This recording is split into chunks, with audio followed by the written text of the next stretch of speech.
ইতিহাসে এমন কিছু নাম আছে যেগুলো শুধু একজন মানুষকে বোঝায় না, বোঝায় ভয়, বোঝায় ইচ্ছাশক্তি।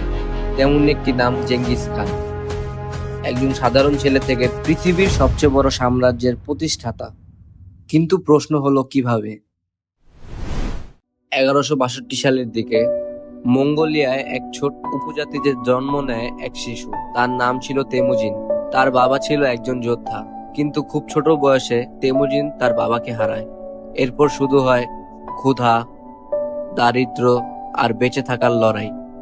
নিজের পরিবারকে বাঁচানোর জন্য সে শিকার করত, লড়াই করত এবং ধীরে ধীরে বুঝতে শিখে এই পৃথিবীতে টিকে থাকতে হলে শক্তিশালী হতে হবে।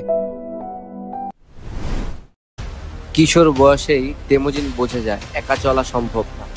সে বিভিন্ন উপজাতিকে একত্রিত করতে শুরু করে, বন্ধু বানায়, শত্রুদের পরাজিত করে এবং ধীরে ধীরে তৈরি করে এক ভয়ঙ্কর বাহিনী।